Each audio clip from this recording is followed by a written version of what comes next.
Mafia हैं, इनको मिट्टी में मिलाने का काम करेंगे। प्रयागराज पिछले शुक्रवार को दिन दहाड़े शूट आउट हुआ था। इस खौफनाक घटना को 7 बदमाशों ने बिना डर के अंजाम दिया था। कोई गोलियां चला रहा था तो कोई बम बरसा रहा था।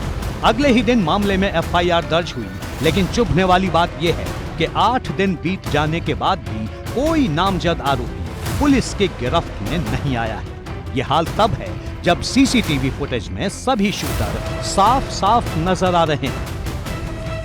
आरोपी गुड्डू मुस्लिम को गिरफ्तार नहीं कर सके हैं। हालांकि दावा यह किया जा रहा है कि इस पूरे शूटआउट केस के वर्कआउट के लिए पुलिस की 10 टीमें लगाई गई हैं। इसके साथ साथ एसटीएफ की 3 यूनिट भी काम कर रही है, लेकिन अभी तक गुड्डू मुस्लिम को गिरफ्तार नहीं किया जा सकता है। गुड्डू मुस्लिम के बारे में दावा यह किया जा रहा है कि जब शूटआउट हुआ उसका जो सीसीटीवी फुटेज सामने आया है तो बाइक पर पीछे बैठ करके गुड्डू मुस्लिम आया था और सीसीटीवी फुटेज में वो बमबाजी करते हुए दिखाई दे रहा था। उमेश पाल के परिवार वालों ने गुड्डू मुस्लिम के खिलाफ भी नामजद एफआईआर दर्ज कराई है और दावा यह किया जा रहा है कि 18 साल पहले जो बसपा विधायक राजू पाल का मर्डर केस हुआ था उसमें भी अतीक अहमद के साथ गुड्डू मुस्लिम नामजद आरोपी था।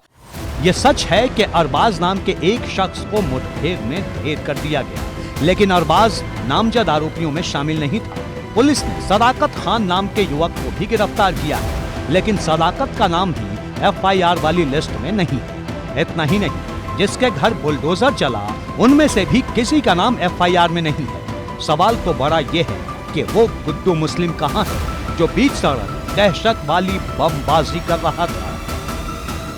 और गुड्डू मुस्लिम के बारे में दावा यह किया जाता है कि वो हार्डकोर क्रिमिनल है, हिस्ट्री शीटर है, अतीक गैंग का सक्रिय सदस्य है और इसके साथ साथ वो इन दिनों लखनऊ में रहकर प्रॉपर्टी का काम करता था। गुड्डू मुस्लिम के साथ ही उसके परिवार के कई लोग भी इस मकान में रहते थे, लेकिन वारदात के बाद से ये सभी के सभी लोग जो है वो फरार बताए जा रहे हैं।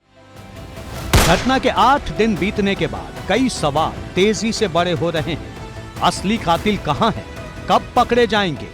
अतीक का बमबाज कब पकड़ा जाएगा? अतीक की पत्नी अब तक क्यों नहीं पकड़ी गई? क्या शूटर नेपाल या कहीं और चले गए हैं? प्रयागराज में अतीक के और कितने मददगार हैं?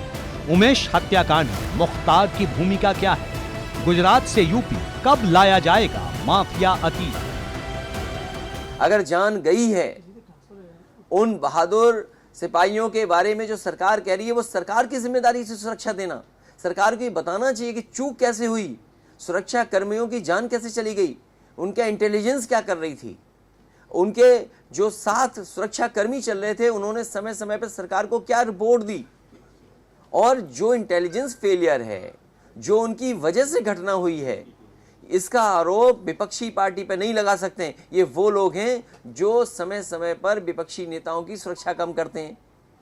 समाजवादी पार्टी के तमाम हमारे विधायक हैं जिनकी सुरक्षा कम की इन्होंने, तो आखिर सुरक्षा कौन देता है? सरकार। और हमारा संविधान, हमारा सरकार ये जिम्मेदारी लेती है कि वो सुरक्षा प्रदान करेगी, इसलिए इस सवाल से सरकार भाग नहीं सकती। लाइन ऑर्डर पूरी तरह से ध्वस्त है। देखिए, तो जो भी बहादुर सिपाही थे वो भी डेथ हो गई है। क्यों नहीं पकड़ते? अपराधियों को क्यों नहीं पकड़ते? और ये लोगों का तो कहना था कि जितने भी अपराधी हैं उत्तर प्रदेश में कोई अपराधी बचे ही नहीं है, कहते थे।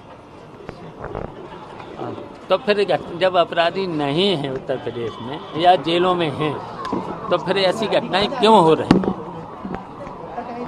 जिनकी इंटेलिजेंस वगैरह पूरी तरह से फेल है। तो इसलिए मैंने कहा कि भारतीय जनता पार्टी वाले कुछ भी बोल सकते हैं। शूटर और बमबाजों को पकड़ना सरकार के लिए बड़ी चुनौती है।